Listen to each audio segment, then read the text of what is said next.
To hell with what counts as classified. People need to know what happened here.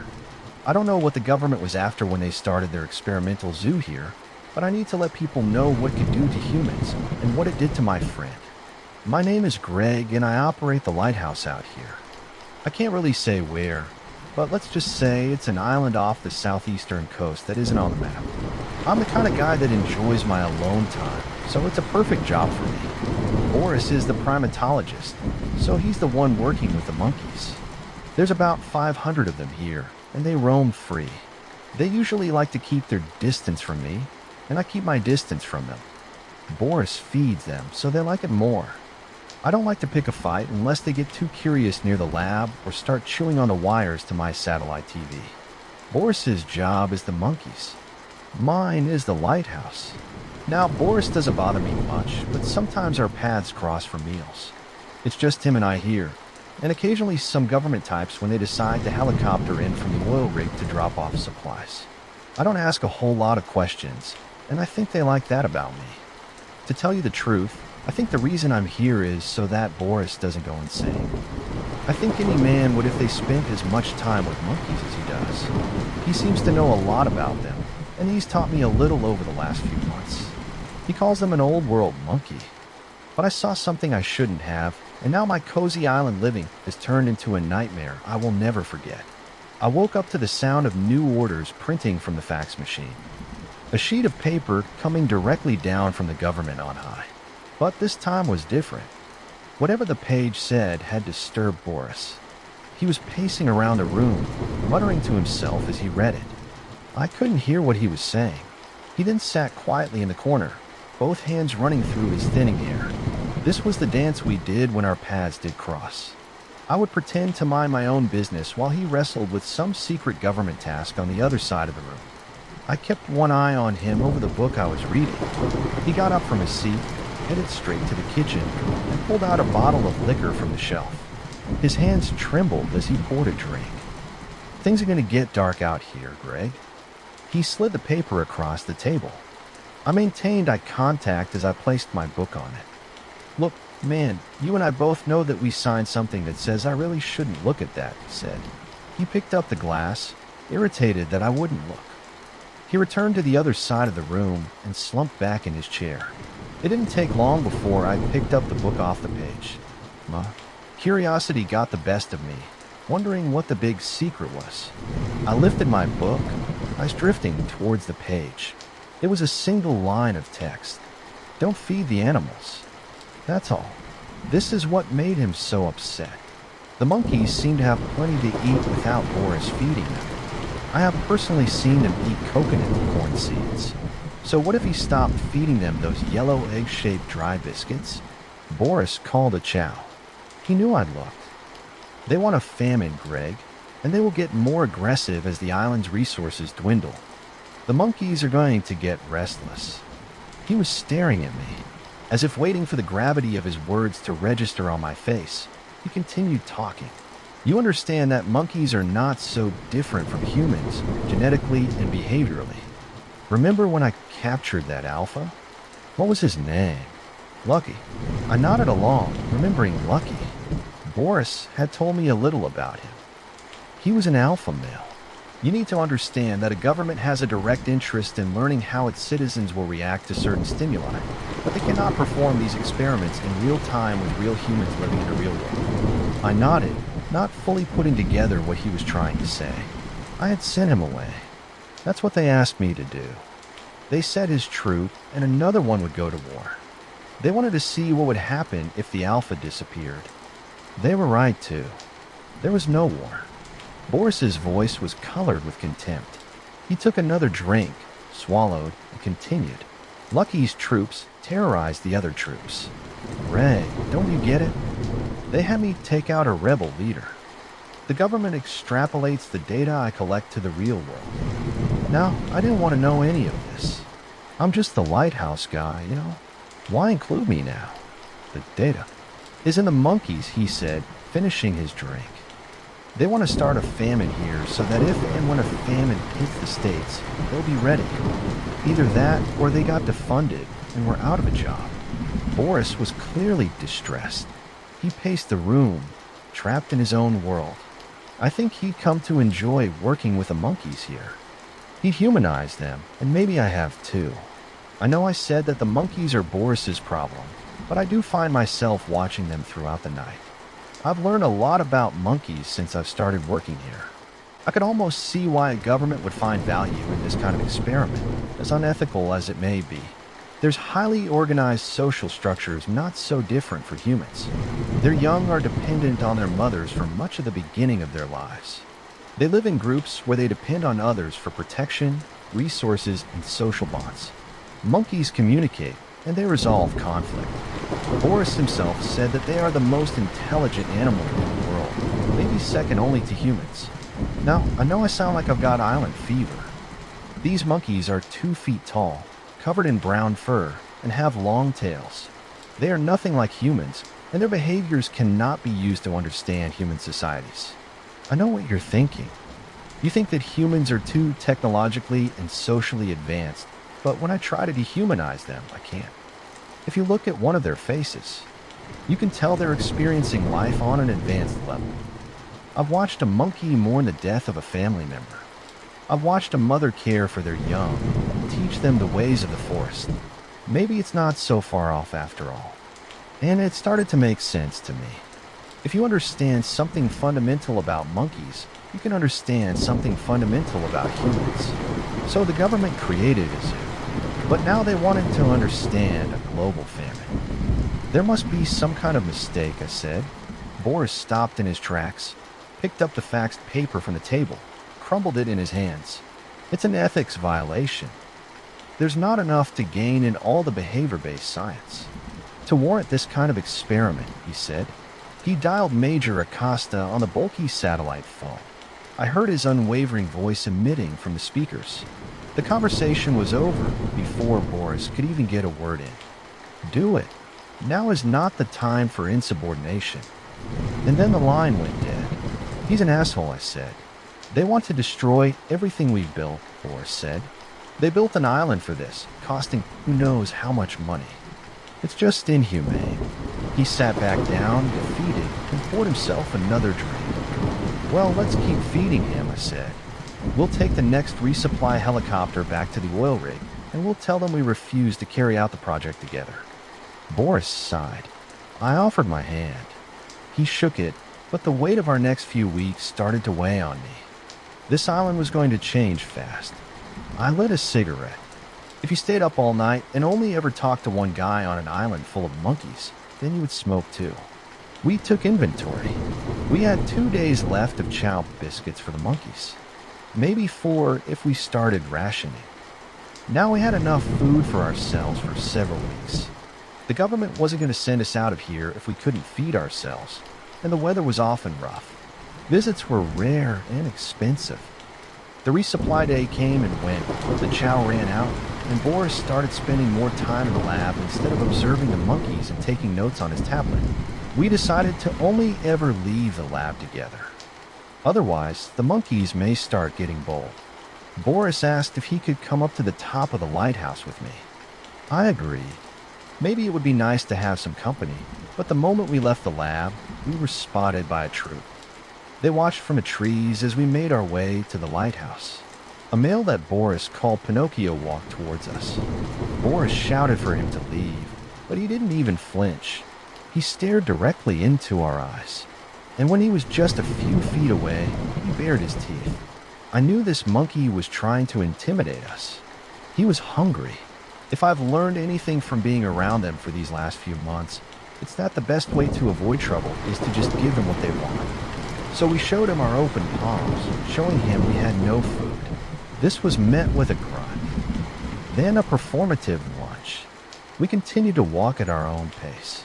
Speeding up showed that we were afraid. He followed closely until we got to the lighthouse and closed the door behind us. When we got to the top, I started on my daily maintenance checks. Boris called me over, pointing at the ground below. Pinocchio was bullying one of the other monkeys who'd followed us. He was pulling out his hair, biting, and showing his teeth. The other monkeys started fighting back. They lunged at each other, biting at each other's faces, and then it was over. Pinocchio had one. We watched him drag the corpse into the woods. Oh, one less mouth to feed, Boris said somberly. Morning came.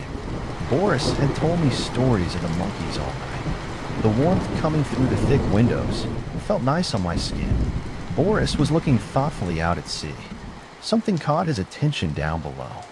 Do you see that tree? Boris asked. Yeah, it looks popular, I replied.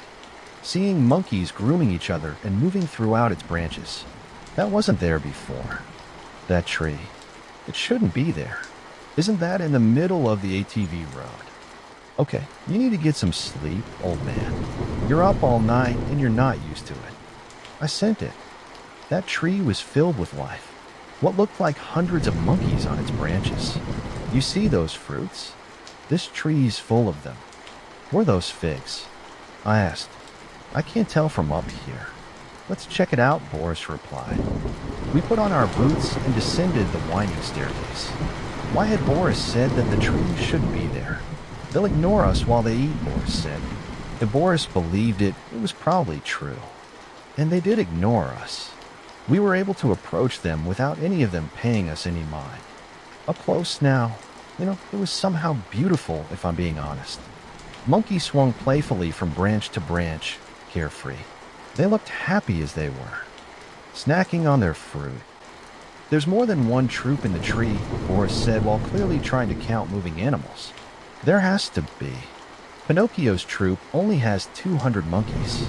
This is closer to 400 or more. I think every monkey on the island is in this tree. Why aren't they fighting? You're asking me. I replied. If there's more than one troop in the tree, there would be an all-out war. So why aren't they fighting? His tone was anxious and excited at the same time. I'm sure that this was very abnormal behavior for these monkeys, having watched them fight over anything from a coconut to who gets to groom who. But it was a famine, and they had found plenty of food in this tree.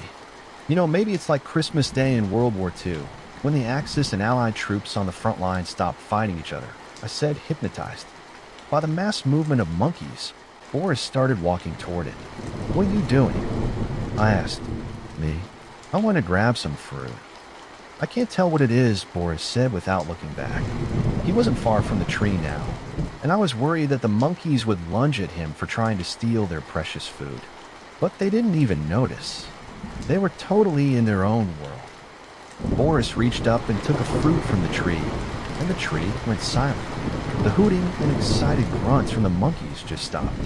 Boris sensed the change in the air, and slowly he turned to look up at the monkeys. They were no longer jumping, playing, or grooming. All eyes were on Boris. Hundreds and hundreds of pairs of eyes looking down at him.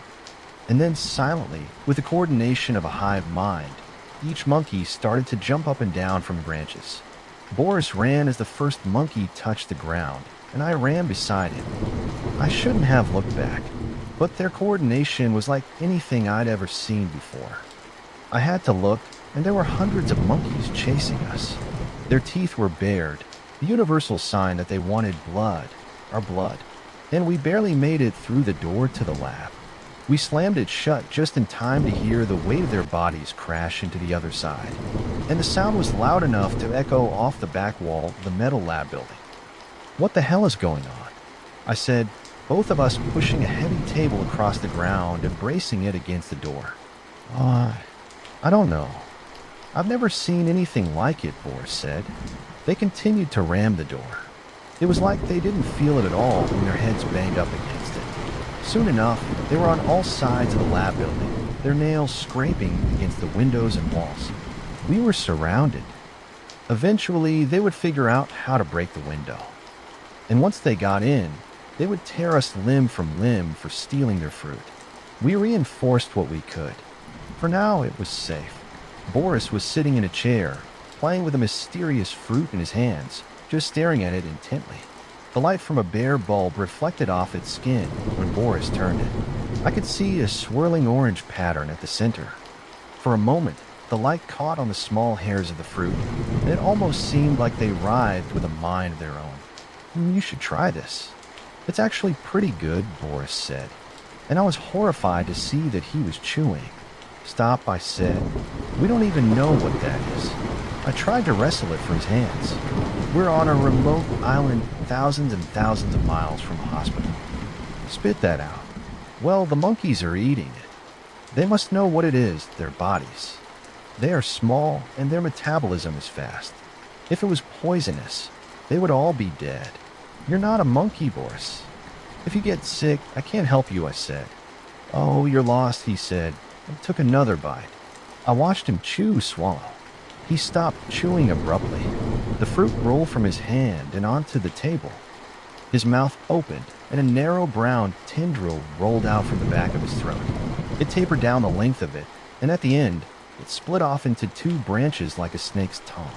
Boris's eyes widened as he looked down at the tendril coming from his mouth, and then the tendril sucked itself back down his throat. His eyes went blank, and he slumped in his chair. His hands just dangled at his sides. A second later, he just woke up. He quickly sat up, took a deep breath, and opened his eyes. He lay his palms flat on the table and then turned to look at me. His eyes were yellow and crusted over. "Are you all right?" I asked, and he was looking right at me as he picked up the fruit again. His movements were jerky and mechanical. "You don't look all right," I said, taking a step towards the satellite phone. "You should try this." "You know, it's actually pretty good," he said, his voice now low and rasping. His breathing became labored like he just ran a marathon. "Boris, you need a doctor. You're allergic to that fruit or something. Try to make yourself throw up while I call the major," I said, trying to stay as calm as I could. I stopped once he stood up. His legs were too straight, and he was looking straight at the ground. A strand of yellow drool escaped his mouth. I had a hand on the phone when he raised his head and he bared his teeth at me like a monkey. I backed up into the desk and I knocked some papers to the ground. Boris held out the fruit for me to eat. Orange juices ran down his arm, and I ran to the bathroom and I locked the door. The only weapon I could find was the heavy ceramic lid to the back of the toilet. I held it high, waiting for him to try and crash through the door, and I waited. There was a sound coming from the far side of the lab. I held my ear into the door, and on the other side was chaos. Glass breaking, furniture getting knocked over. I backed up. There was a thud. The door rattled on its hinges. Another thud, and a hand appeared from below the door. A monkey hand. It clawed at the base of the door, nails scratching off the paint, and it grabbed at anything it could blindly. It found the bath mat on the floor and disappeared with it under the door, and more monkey hands appeared. I was terrified. I looked around for a way out, seeing sunlight only through one possible exit, an air vent high up on the wall behind the toilet. It was square with a metal shuttered cover. If I got the shuttered cover off, maybe I could squeeze through it to the outside. I stood on top of the toilet, and I pried it with my fingers. No luck. I couldn't get the screws out either. Boris was rattling the doorknob on the other side of the door, and the monkeys slapped the ground and walls blindly from under the door. I heaved the heavy lid from the toilet at the vent with all my strength. The metal bent, and it released two of the screws. I tore the cover off, grabbed at the opening with both my hands, and I pulled myself up. I could fit my head and just run my arms through, and then I pushed off the inside wall of the bathroom with my feet to get my chest out. Luckily, there were no monkeys outside waiting for me. I shimmied all the way out, and I managed to get to the ground without hurting myself. I was full of adrenaline now, and halfway to the forested edge when I looked back. Boris's face stared at me from the wall. He was standing on the toilet in the bathroom. "Why don't you want to try it? It's actually pretty good." "Hey, son," in a strange, raspy voice that was not his own. His eyes were totally consumed by the cloudy yellow. Now brown tendrils emerged from his mouth and nose, and they spread over the edges of the hole. His body couldn't fit through behind him. He disappeared, and in his place came a flood of rabid-looking monkeys, and I ran as fast as I could. Low branches cut my skin as I tore through the woods. The monkeys jumped from tree to tree right behind me. I was more scared than I've ever been in my life. One of them was catching up. It was Boris. His closed fist pushed off the dirt to propel him forward impossibly fast. He smiled through the trees at me while running on all fours, but I knew where he was going. When I made it to the cliff, I didn't have time to take a moment and calculate my jump. I jumped as hard into the water as I could, and I just shut my eyes on impact. I stayed under the water for as long as I could hold my breath, waiting for the monkeys or Boris to jump in after me. They didn't, and I surfaced. They stayed in front of the setting sun on the cliff above. Boris was the tallest among them. He turned silently to leave, and the monkeys just followed. I swam around the island until I found a shoreline, and I collapsed, exhausted, onto the beach. Night started to fall. I needed to move, get as far away from here as I possibly could. I'd never explored this side of the island before. It was dead silent. Everywhere you looked was silent. Nothing seemed to live out here. No birds, not even insects. I walked for as long as I could. I took a break by a boulder, and I fell asleep with my head in my hands. I woke up at sunrise. I didn't know where I was. I could hear the faint sound of monkeys in the distance. The island was too small to stay hidden for long, and it was a miracle I hadn't been found yet. I looked up and I saw something moving in the trees. There was no mistaking it. It was a drone. It flew silently in the sky through the trees about 10 feet above me. It then zipped off into the sky, quickly obscured by the clouds. Had I imagined that? I didn't think Boris had a drone, but my primary concern was not this. I was thirsty. I needed to get back to camp now. I decided to climb a tree to get my bearings. I didn't even know what part of the island I could be in. From the tree, though, I could see the lighthouse. In the water nearby, I saw a small boat approaching on the horizon of the Coast Guard. I climbed down a tree as fast as I could, and I ran towards the boat. I didn't care how much noise I made. I had to make it to them before Boris and his gang of rabid monkeys did. There was one person standing by the boat on the beach, and I ran down the embankment and onto the sand, staggering across the beach. I called out, screaming that they needed to get back on the boat. The person didn't turn around, though. Finally, I got close enough to put my hand on his shoulder. At my touch, he turned around, and his mouth was full of writhing brown tendrils. He held out his hands in front of him, and he walked toward me with yellow eyes. They beat me to him. Boris emerged from the embankment. He approached on all fours, with hundreds of monkeys behind him, and it was over. I knew I was going to die. The walk back, it was truly full of nightmares. I was surrounded on all sides.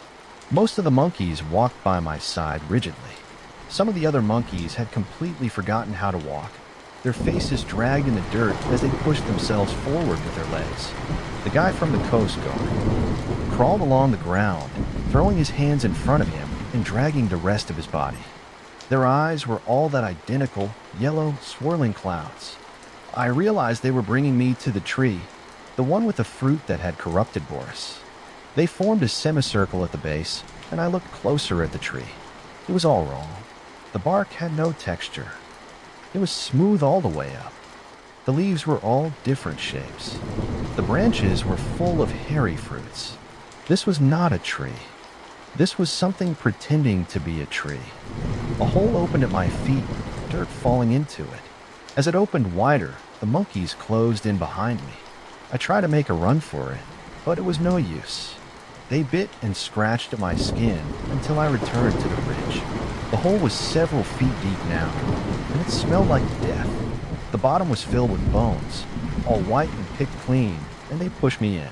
I crashed to the bottom. Monkey bones, that's what they were. I stood up, and I tried to get out, and a monkey bit my finger, and I fell back into the hole. They tossed handfuls of dirt on top of me, and little by little, they were burying me alive. I tried to stand, but I couldn't get my footing on all the bones. No, it was something else. There was something holding me down, I realized. A fleshy brown tendril was wrapped around my waist. It pulled me towards the ground, and the bones cut into my skin from below. And to my horror, I put it all together. This tree, it was like one giant muscle, and its roots were tendrils below the earth. Another tendril burst from the wall of dirt to my side. It wrapped itself around my neck, and it squeezed. I couldn't breathe. I couldn't even scream. I tried to get it off, but it was just too strong, and the monkeys continued to throw more dirt on me. The hole was filling up around me now, and the light was fading. Desperate, I managed to get my hand in my pocket and I found my lighter. I held it below the tendril at my neck and immediately I felt it let go. And I gasped for air, and then dirt got in my mouth and I coughed. I lit the flame under the tentacle again, around my waist, and it just slithered away. I stood up, reached back up to the edge, and I waited for more monkeys to bite my fingers. Nothing. I pulled myself up. The monkeys had backed off. I held the lighter out in front of me, and the light from it reflected off hundreds of yellow eyes. The monkeys were watching me, captivated by the flame. Maybe the parasite was terrified of fire, and it released them at that moment. Something primal registered on the monkeys' faces, and I think that in that moment, they didn't push me back into the hole because I had defeated death. I was now to be respected, but this moment did not last long. The parasite regained control. The monkeys split apart. Boris walked forward, the guy from the Coast Guard behind him. I held up the lighter towards them as they approached, and they paused. I didn't know how much longer this flame would last. It was a very old lighter, so I found a piece of dry brush from the ground. Lit it on fire, held up the burning bush like a torch. I brought it to the tree, and I lit the lower branches on fire too, and then an earthquake rumbled below me. The ground beneath stirred as the leaves burned. The tree rose to even higher heights, exposing a network of tendrils that were formerly deep below the earth. The tree lumbered off with thundering steps away from me, leaving only a cloud of smoke behind. I held my torch up, keeping the monkeys at a distance, until I made it to the water. The boat was anchored just a few feet out to sea. I pulled the anchor from the sand, and I trudged out in the water while making sure to keep my torch from getting wet. It followed me to the shore. Smoke rose from the island as I drove the boat in towards the oil rig. A civilian fishing boat found me at sea a few days later and dropped me at the oil rig. They took me to the med bay for treatment. One of the medics said I would have died from advanced hepatitis B if they hadn't got to man time. Major Acosta was reading by my bed when I woke up one morning. "So you met the true subject of our zoo," he said. "What?" I said, disoriented, rubbing sleep from my eyes. Boris wasn't supposed to eat one, that half-baked dessert. We engineered it as a means to facilitate cooperation. It worked too, as you could tell. What we did not expect was for the tree to stand up and walk away. "No one thought it would work on plan," he said, and I was speechless. The island was never a zoo for monkeys. I was just a mouse that didn't know it had just been released into a snake's enclosure. They have blood on their hands and they know it.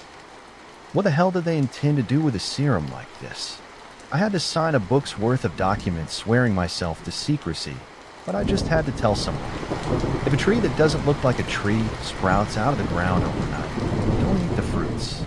What do you do when a monster finds you? You pray. Does anyone remember what the old creepypasta forums were like? Most of the stories there, they're pretty much gone now. But there's one story that's been stuck in my head lately. I need to know if anybody else remembers it because I think that this one may be real. This is how it went. In 1982, the small town of Walden, TX was haunted by a strange series of events that would eventually lead to the residents abandoning the town for good. To this day, no one knows what caused these events. The official county report says that a fire at a local factory led to chemicals leaking into the soil. Federal agents evacuated the town and just never allowed anyone to come back. However, there's no evidence that supports this theory. There are no records of any federal agency ordering an evacuation.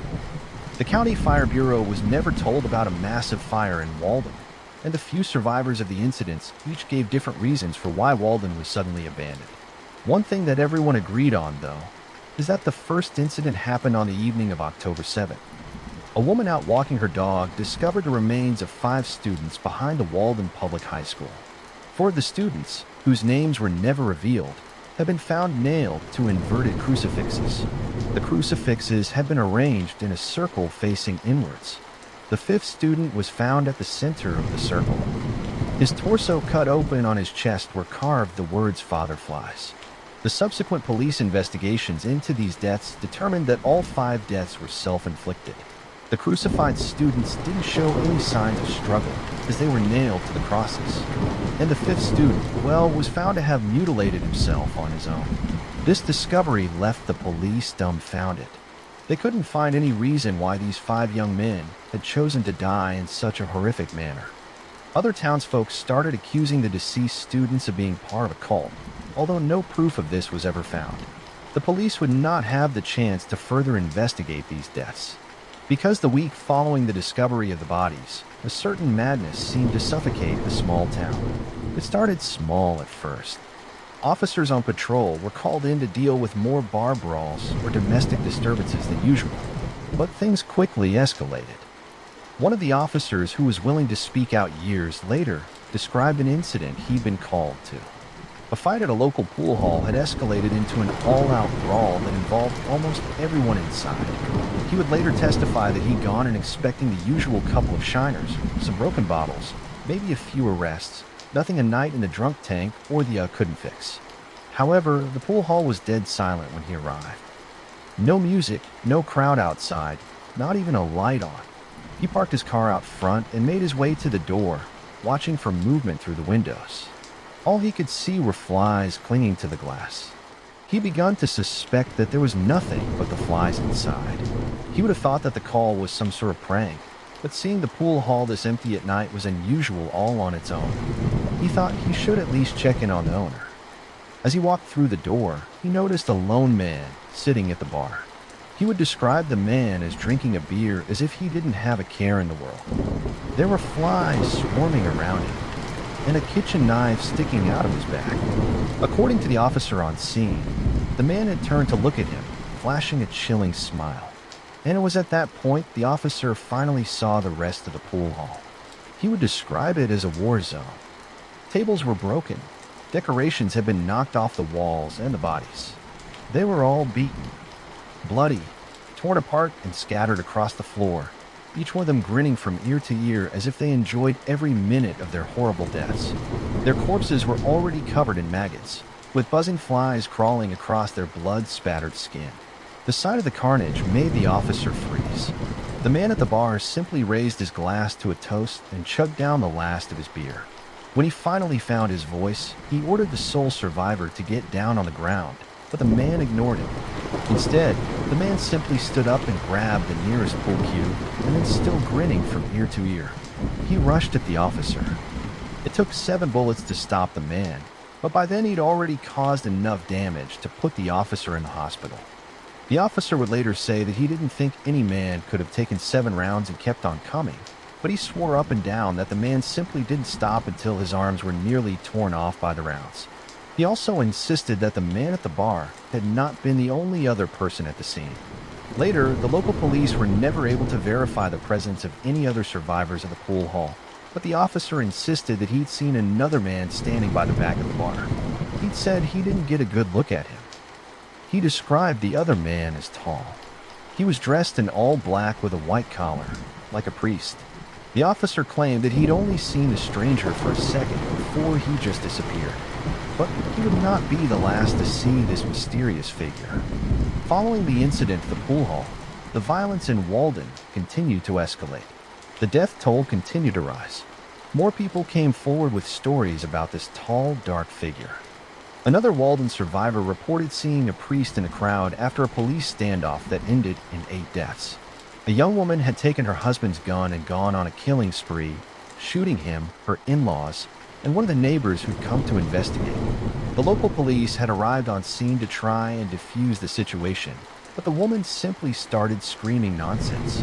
The witness can only make out a single phrase: "Father flies and is hungry." She took down 2 officers before they were forced to open fire. The witness would describe seeing a figure in the crowd in the aftermath of the shooting.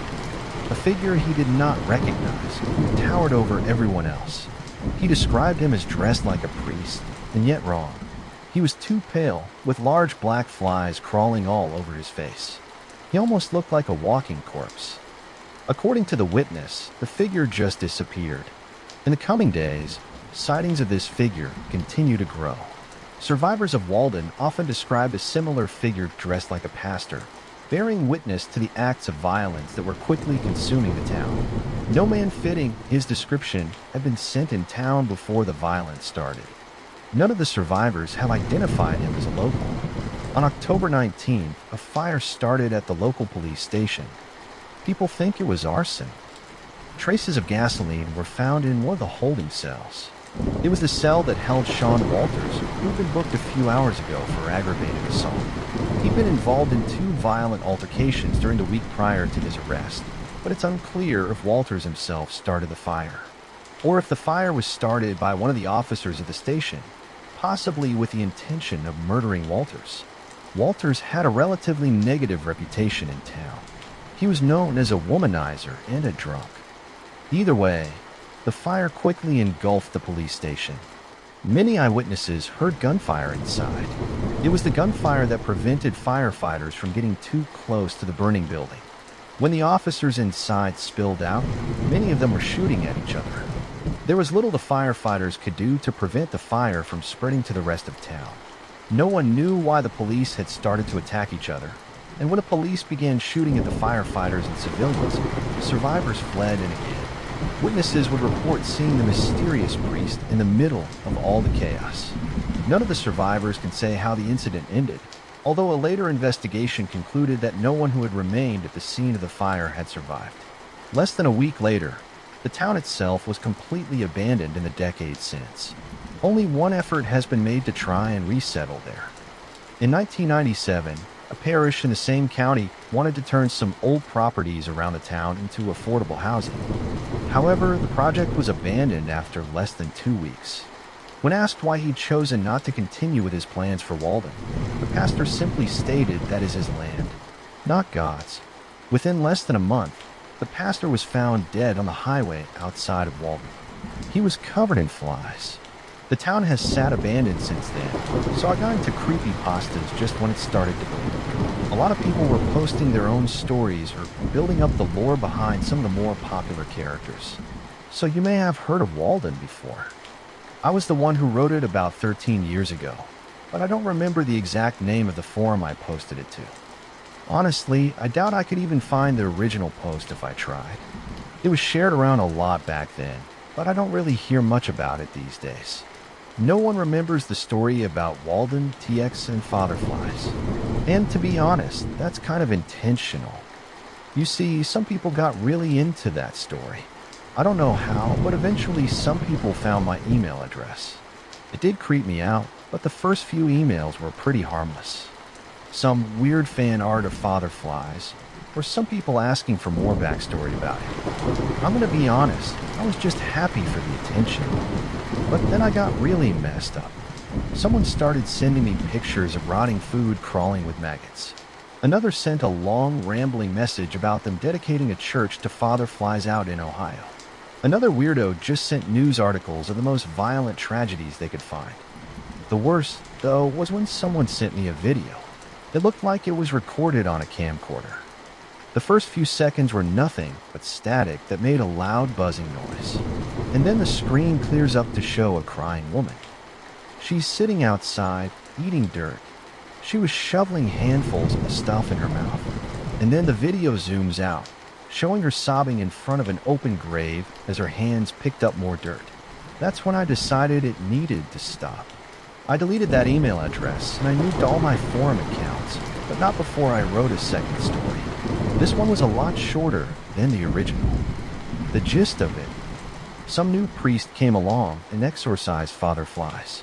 I made sure to kill him off permanently. Well, that second story got torn to shreds. People hated it, and that was kind of the point. People were supposed to hate it. I didn't want whatever sort of messed up fame came with being a creepypasta writer soon after. People stopped talking about Fatherflies in my story. My 15 minutes of obscure internet fame just fizzled out. I did try and write some other stories that weren't so freaky, but none of them really picked up any steam. After a few months, I stopped writing entirely. And well, I never really looked back, at least not until recently. I would have been more than happy to forget about the whole thing, but I guess someone else had other ideas. It started a couple of weeks ago with an email I received. It read, "Martin, you may run, you may hide, but remember, Father Flies. It had been years since I'd even thought about that story. I almost didn't recognize the name at first, and then it just all came back to me. So I deleted the email and I blocked the sender. I figured it was some former fan who'd somehow found my email. Maybe they're trying to mess with me, or they think I'd be flattered by the attention. I don't know.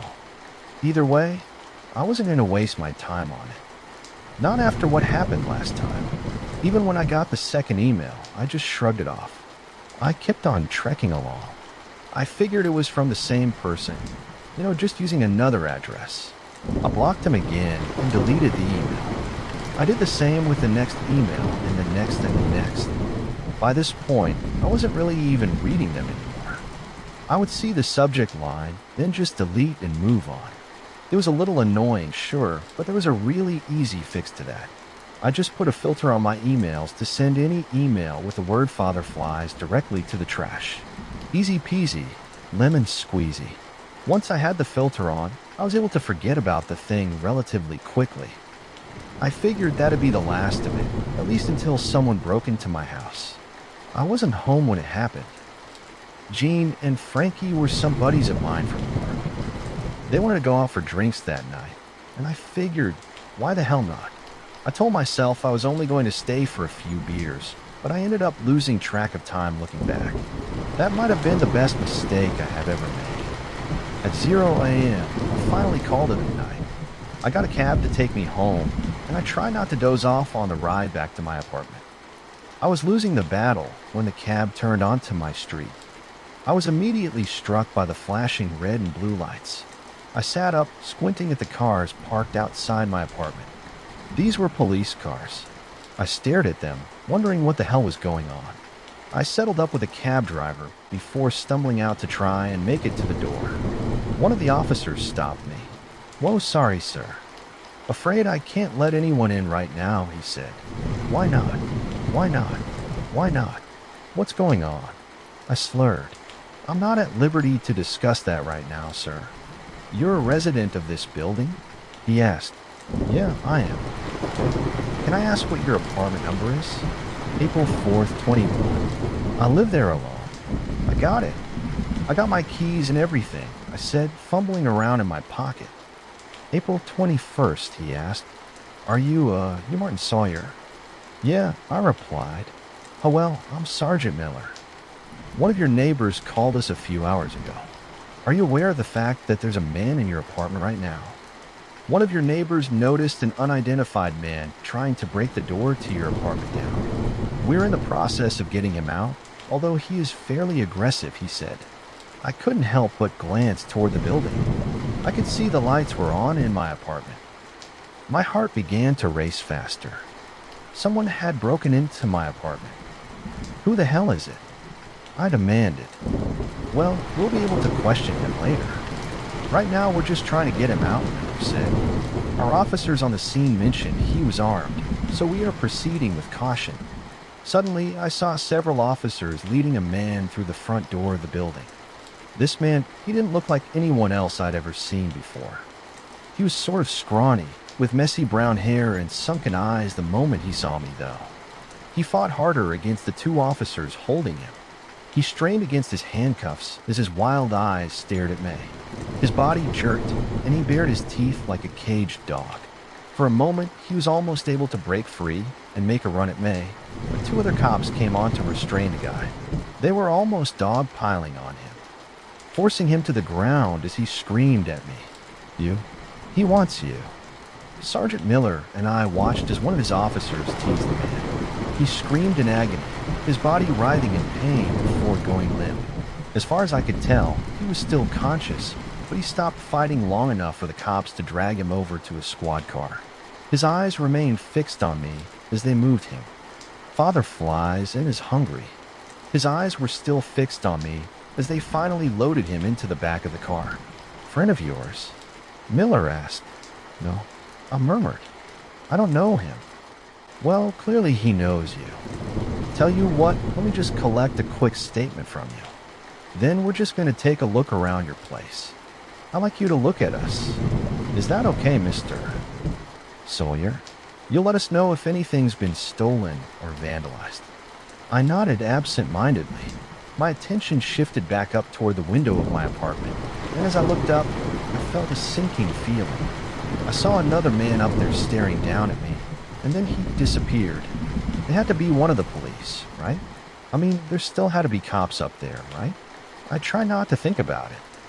But the memory of my old story about Father Flies, it echoed in my mind. The next few hours drifted by in a haze. I think the alcohol contributed to that. I remember giving my statement to the sergeant. I told him about the emails and promised I'd bring him some printed out copies the next morning. After that, I went through my apartment with the police, making note of any damages. Surprisingly, there weren't a lot. Nothing had been stolen. Aside from breaking down the door, the intruder hadn't done much, but I knew I couldn't sleep there. I didn't feel safe in my own bed, not after what happened. So I packed as many things as I could fit in a backpack, and I called myself another cab. There were a few hotels down by the highway. Sure, probably wasn't that much safer than my apartment had been, but it made me feel a little better. I booked the cheapest room I could, and when I got there, I didn't even bother unpacking. I just crawled under the sheets and passed out. I had a nightmare. I don't know what it was about. I just remember the words. Remember Father Flies. When I woke up, I was bundled under the sheets of the hotel bed. I lay there for a bit, stuck between waking and sleeping. I was hungover and unsure what time it was, and for a moment I thought I saw something standing by my bed. I sat up quickly, but there was nothing. I was alone. I checked my phone. It's almost 5 p.m. My mind wandered back to the emails I got a few weeks back. I checked my trash folder to see if I could find them. Sure enough, there were plenty in there from plenty of burner email addresses. The ramblings were always different, but the more recent emails were a lot more violent. These newer ones, they talked about sacrifice, of my bones being snapped and my flesh being shared. If I'd read these ones before I'd put up the filter, I probably would have called the police. Whoever had written these emails was clearly disturbed, sending me all this over a story I'd written, a decade ago? Breaking into my home over it? I didn't even think anyone even remembered the story of Walden TX. I ended up searching for it online just to see if it had grown some sort of new following over the years. It hadn't. It took me a while to even find a re-upload of the original story, and there wasn't much traction on it. Most of the modern creepypasta community had all but forgotten about it, and the re-upload that I found only had around 4 comments on it.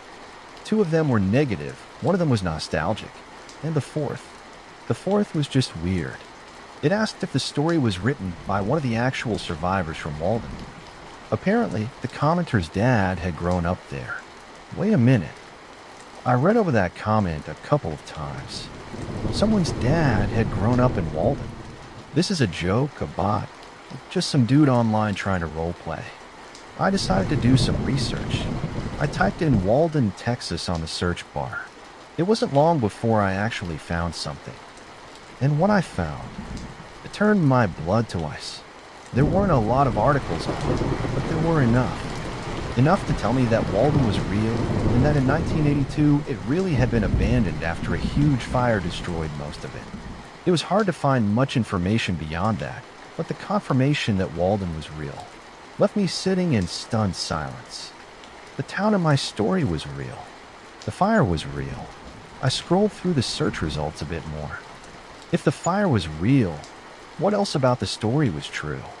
There were a few more results about Walden, mostly old news articles, and a few blog posts about the abandoned town.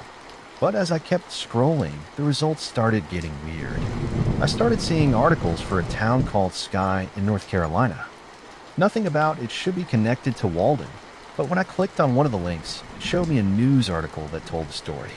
That was disturbingly similar to Walden's. The sudden outbreaks of violence and the fire that scorched the town. Only this wasn't some creepypasta someone had written. This was a news article from 1964. I went back to the search results and kept scrolling. Beneath the article about Sky was one about a town called Bear Creek, Montana, a town that had been ravaged by violence in 1941. before a fire burned everything down. The timing wasn't exact, but it was close enough. 20 years before Sky, 40 years before Walden, 60 years. Before I wrote my story, I clicked back into the search results. I'd seen enough. I didn't know what to make of any of this, but I couldn't look at it anymore. I clicked the exit window, but the window didn't close. I clicked it again. Still nothing. I tried to move the mouse. It didn't move instead. The screen started scrolling down, showing me more search results. A fire in West End, Nebraska, 1922. A violent riot in Horseshoe Falls, Ohio, back in 1905. A killing spree in Nestview, Oklahoma, in 1886. It just kept going. A girl who'd slaughtered her parents and neighbors with a hatchet back in 2010. A man who'd burned down a hospital that same year. A mass stabbing in an old folks' home done by members of the staff, also in 2010. 2010, the year I posted that story. I couldn't close out the screen on my computer. I couldn't stop it from scrolling. It kept showing me more and more. The screen was scrolling faster now, and in between the articles, pictures started appearing. Crime scene photos, mugshots, funerals, fires, morgues, and then a figure, a priest in the middle of the flames, smiling next to a car crash. He was standing behind a man with a rifle, his hands forcing the man's eyes open as flies covered his lips. I slammed the laptop shut hard enough to crack the screen, and I sat there in silence.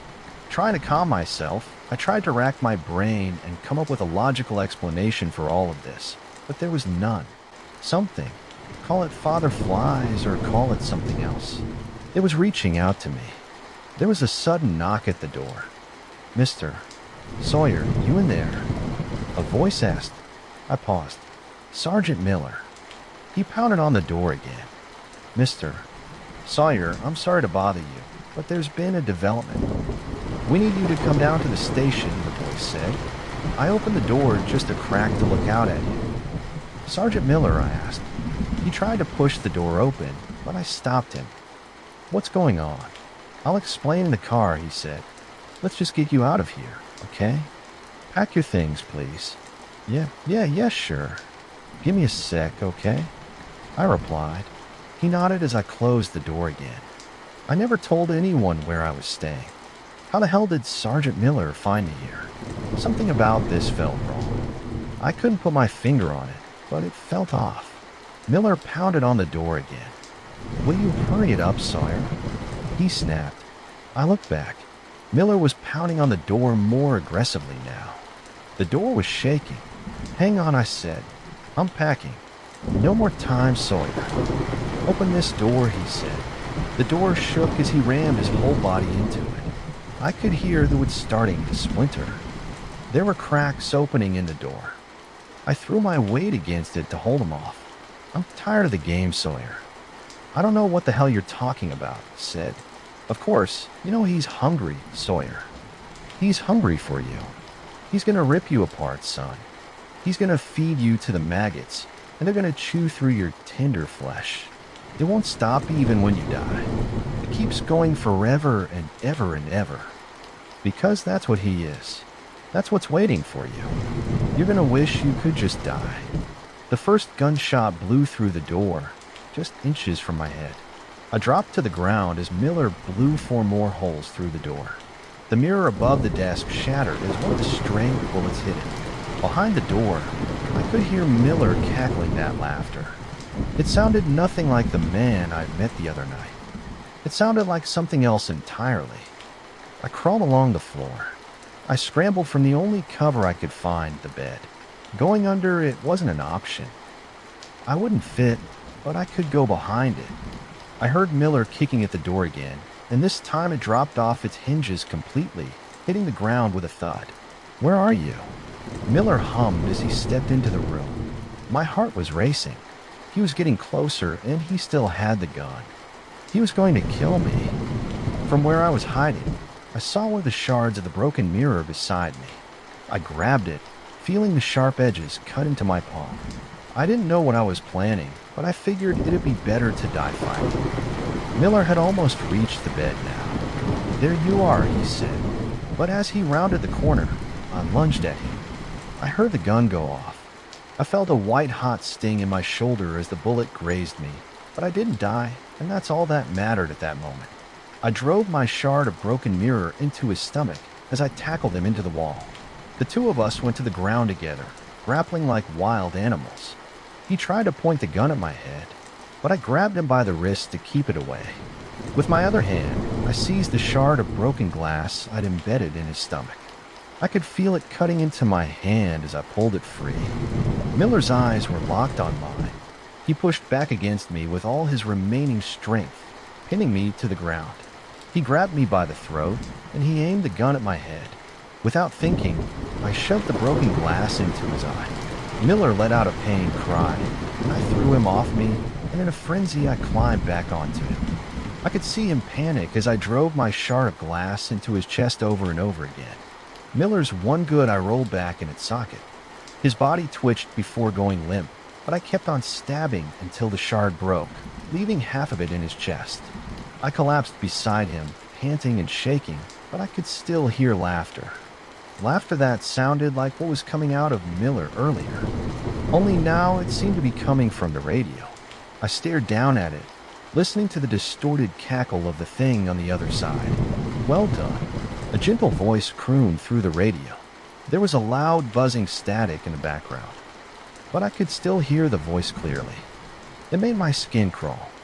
I just stared at the radio, trying to figure out my next move. A shame you chose to insult me last time. You were a wonderful host, before you chose to drag my name through the mud. But no matter what, we can write a new story together. A story that would never end. The voice chuckled again, only that chuckle didn't seem to be coming from the radio anymore. I looked up and for a moment, I saw a figure by the door. Their backs were turned to me. I couldn't see their faces, but they were tall, dressed like priests. Maggots crawled over its thin hair, and flies surrounded it like a fuzzy halo. The figure briefly turned its head, revealing empty eye sockets, where the flies crawled out from. "What the hell are you?" I asked. For a moment, I saw him grin. An impossible, knowing grin that stretched far too wide. The voice on the radio spoke again. "I am what returns you. Back to the dust from whence you came, my child." I looked back at Sergeant Miller, and I could already see the maggots claiming him. And I saw before my eyes the maggots transform into flies in seconds, spreading themselves all over the corpse and making their way over to me. I felt them on my skin biting into me, and that was what made me finally move. I hissed in pain, and I swatted them off me. I looked around, and the figure was gone. I scrambled to grab what I could, and I bolted out of the room. I drove onto the open highway, and I didn't look back. That was over a week ago. I've heard there's been an uptick of violent crimes in my hometown since then. Apparently, Sergeant Miller had already put a bullet in several other officers before he paid me a visit. But he's not the only one. Gene's dead. Apparently, he and Frankie got into a brawl. Frankie won. Someone put my mother in the hospital the other day, and I've heard rumors of other incidents in the town and me. I'm still moving. I've had to kill 3 other people over the past few days, all strangers. All of them attacked me first. All of them. They had that same wild look in their eyes, and maggots in their hair. And when I'd finished doing what I had to do, I saw him afterwards, just watching in the shadows. I hope he's enjoying the show, because one of these days, it's going to be him. I don't know how I'm going to do it. I'm not entirely sure I can do it. But if he wants to create a new story with me, that's fine. But I'll decide how it ends. Some jobs just aren't worth it. Now, from the outside, Shady Glen looked like any other nursing home. The lawn was perfectly manicured, the flower beds were in bloom, and the windows were nice and shiny. If you drove by on a warm, sunny afternoon, you'd see them out there, elderly folks walking with nurses. No one would ever guess the horrors inside. When I first started working at Shady Glen, I was excited. I chose my career path as a nurse because I wanted to help people. Starting in a new facility, it meant making new friends and having a positive impact on someone's life. I'd already met so many wonderful people at my last job, and I hoped this would be the same. Sadly, those hopes were immediately ruined.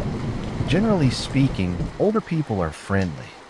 Sure, you get a few grumps in the bunch, but most of them I like to talk to. I've been kept way over my shift many times by someone who just had to finish telling me a story from their youth or asked me to play a game of checkers. Don't get me wrong, I love staying a little late to spend time with them. And hell, I got really good at checkers if I do say so myself. And that was the reason I took this job, to make a difference. But I had one problem. No one at Shady Glen wanted to talk to me. I spent my break in the game room, and no one approached me. No little old lady with photos of her grandkids. No older guys ready to tell me stories of the war. They completely ignored me. I could see them watching me out of the corner of my eye.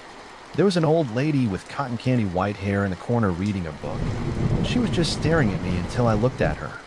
Then she lifted the book and she pretended like she'd been reading all along. And she was definitely not the only one acting weird. Two men were pretending to play chess for the past 20 minutes. Too busy watching me to make any moves. As I got up and walked to the trash, I saw several heads turning in unison, tracking my movement. Except one. In the back of the room was a woman. She didn't bother to watch me like the others. She just stared out the window, slowly rocking back and forth in her chair. Except I noticed something weird. She didn't look old. She looked like she was somewhere in her 30s or early 40s. She had long black hair that fell down her back. There wasn't a gray strand on her head and her skin. Well, it was so pale. It's like she'd never seen the sun. Maybe she's visiting, I thought. But it was 10 a.m. and visiting hours started at noon, and she wasn't an employee. She wasn't wearing nurse's scrubs or a name tag. I picked up my things and decided to take the rest of my break somewhere else. I felt all their eyes on me, tracking my movement as I walked out into the hallway. Maybe they're just wary of new people, I thought. Maybe they're bored and wondering who this random new guy is. But the way all of them stared at me, it made me feel uncomfortable. It wasn't a few nosy Nancys peering at me over a book. It was everyone in the room, like they could all communicate telepathically and were alerting each other to my presence or something. Except for the one weirdly young woman. She didn't acknowledge my presence at all. I wasn't sure if that was comforting or not. I finally found myself back in the staff break room where a few other people were having some coffee. I decided to ask some questions to figure out what the deal was here. So, people here aren't very talkative, are they? Joked. One of the guys, a physical therapist, I think looked up at me. What do you mean? He asked. Well, no. The other places I've worked at, seniors are really friendly, like dying to tell me their entire life story. But here they're kind of quiet. Oh, yeah, they're all pretty private, he replied. Yeah. And what about that one woman? The one with the black hair, that really pale skin. Is she actually a patient here? Or, she looks way too young. Oh yeah, it's Elena. Yeah, she's a patient, he said. How old is she? I asked. He forced a smile. She's a lot older than she looks. Well, guess she really takes sunscreen seriously. I joked. She does not look a day over 40. He didn't reply to that. The other people there, two women in nursing scrubs, kind of side-eyed each other. Sorry, I gotta go, he said.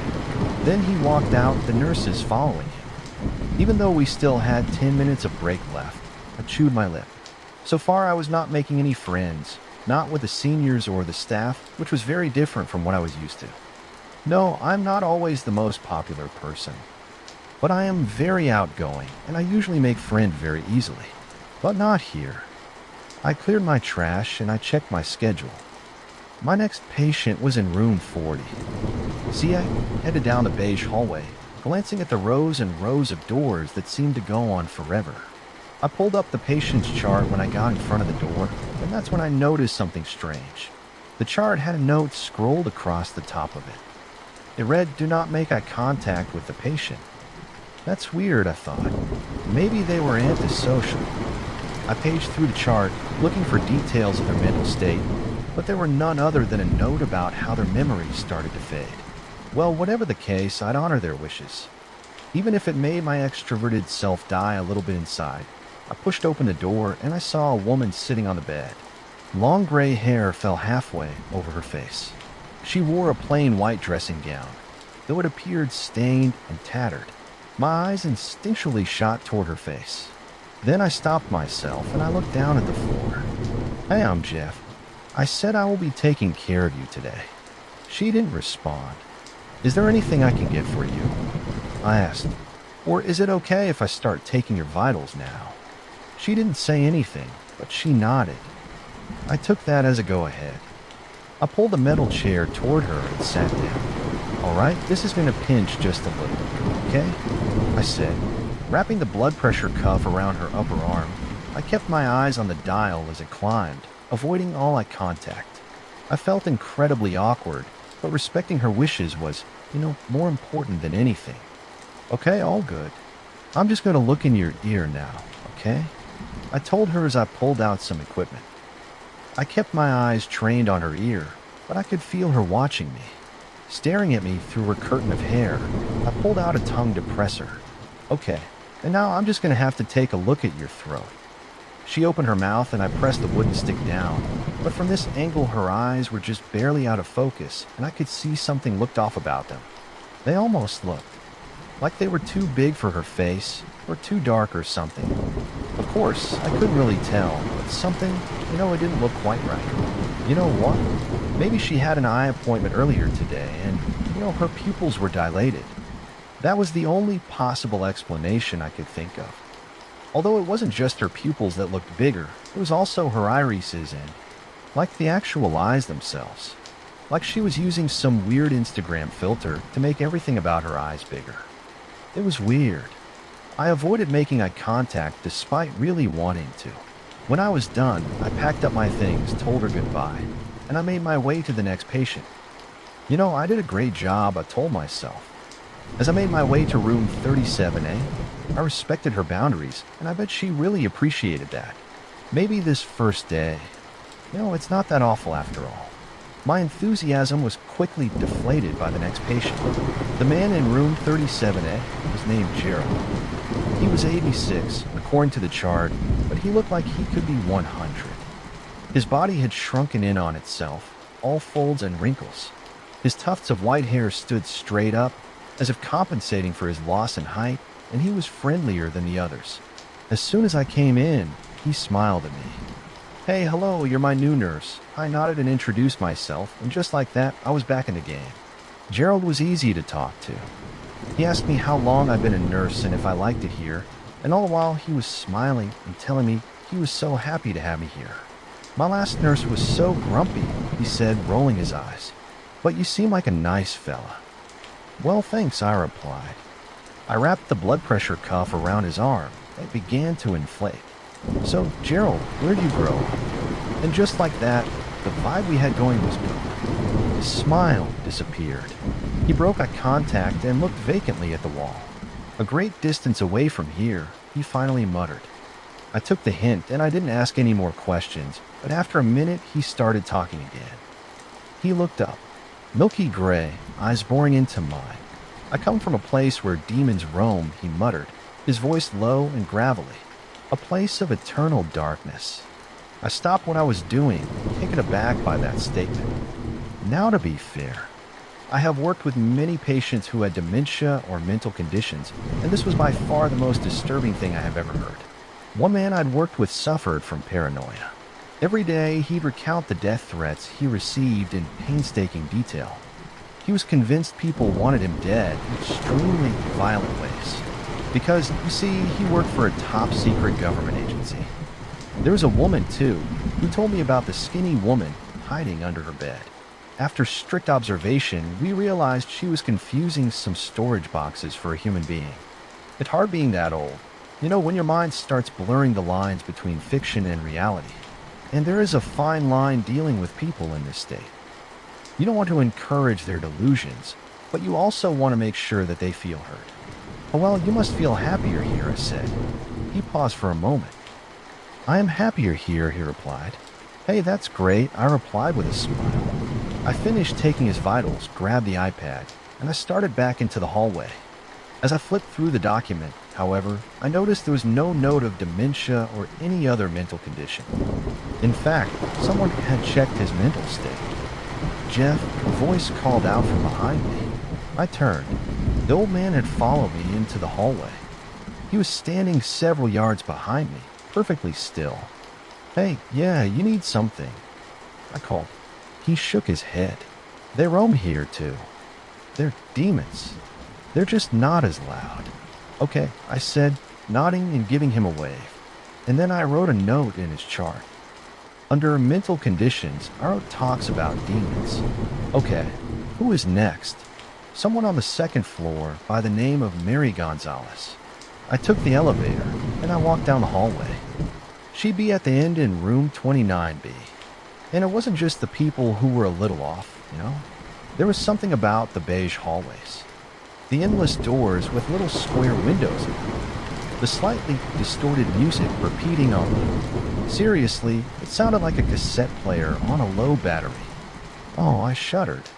Maybe I'll send out more applications. I did not like it here by any stretch of the word. The stairs, the weird interactions. My standoffish coworkers.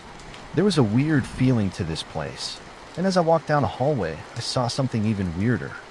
One of the doors had a padlock on it. I stopped and backed up to 26C. The number was faded, and the window was completely dark. Maybe it's empty, but why lock it then? I stared down at the padlock. That certainly was not legal, unless the patient was a risk to others. But, even then they should have been transferred to a hospital or something. They shouldn't be kept here behind a locked door. I leaned in toward the window. Totally dark. Not even the hallway lights could help me see what was inside. What the hell? I cupped my hands against the window, peering in, and then it happened. On the other side of the glass, and I blinked open. I jumped back in surprise. My ankle twisted, my feet slipping underneath me, and I fell hard. I scrambled up. Above me, there was something moving in the window. A mass of black hair parted slightly to reveal an eye. Now I realized the lights in the room were on. The window had only been dark because she'd been pressed against it, watching me. And I recognized her pale skin, thick black hair. Far too young to be here. It was the woman I'd seen earlier. I got up and I ran down the hallway. I didn't stop until I'd reached 29B. Before I entered, I took a second to get a hold of myself. Deep breath in, deep breath out. My hands were shaking. My legs felt weak and wobbly beneath me. Maybe she just has a mental condition. Needs to be housed here for a little while. I don't know, I thought. It's just a woman, not a monster. So she was staring at you from the window. So what? She wasn't screaming or threatening you. But then why the padlock? I forced myself to take another deep breath in, and another. I didn't open the door until I felt like I was completely relaxed. Give them your best, I told myself, like you'd done many times before. I swung the door open. Mary sat in front of the window, looking down at the courtyard below. She was humming softly to herself, a tune I didn't recognize, however, from my high school music training. I could tell it wasn't a minor key. "Hey, how are you doing today, Mary?" I asked. She didn't answer. Didn't turn around to look at me.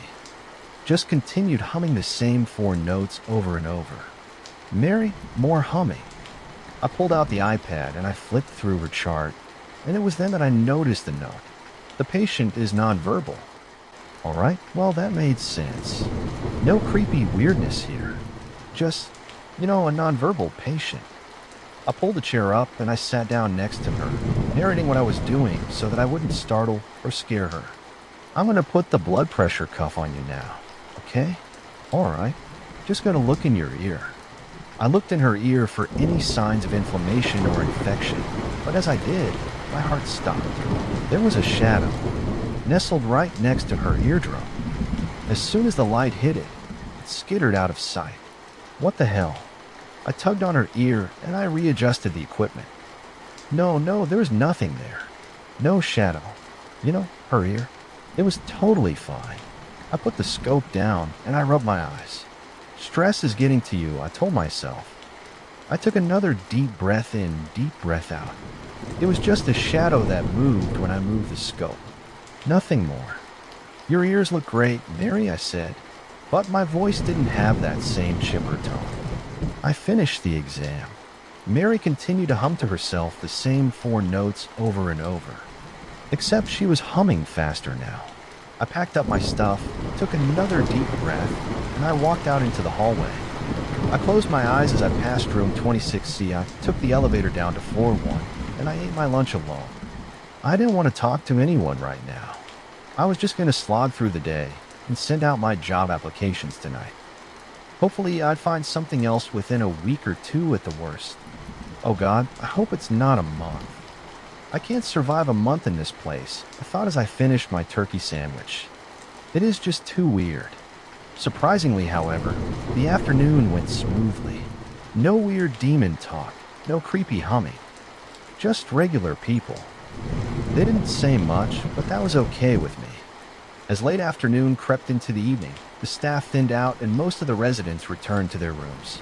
At 7:45, I began packing up, more than ready to hand everything over to the night shift.